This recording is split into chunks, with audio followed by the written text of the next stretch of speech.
Recording by Rajiv rocks.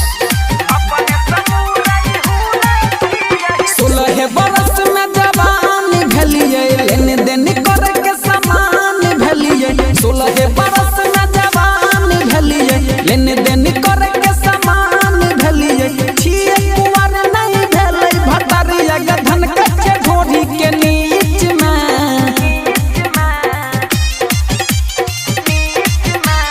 अपन समुरई हुरई छिए,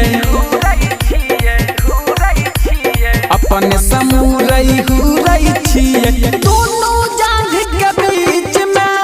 अपन समुरई हुरई छिए, दोनों जांघ के बीच में।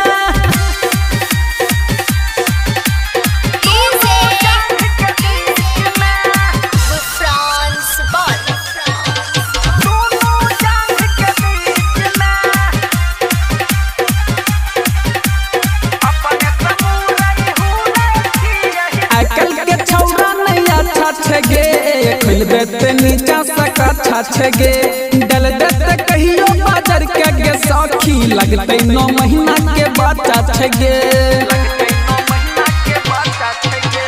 आजकल के छौरा नहीं अच्छा छगे, खुल देते नीचा सका छगे, डल देते कहियो बाजार के गे सखी। लगते 9 महीना के बच्चा छगे।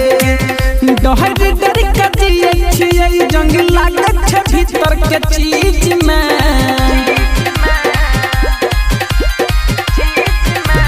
अपन समुरई हुरई छिए, अपन समुरई हुरई छिए, दोनों जांघ के बीच में। अपन समुरई हुरई छिए, दोनों जांघ के बीच में।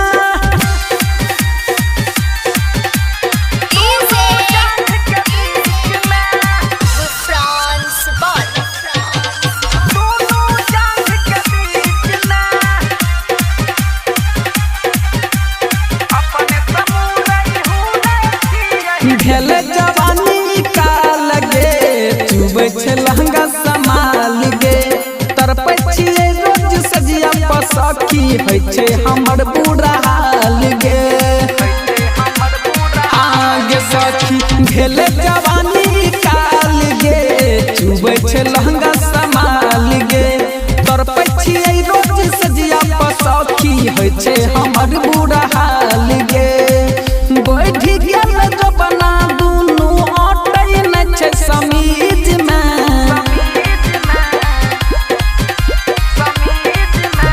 अपन समुरई हुरई छिए, अपन समुरई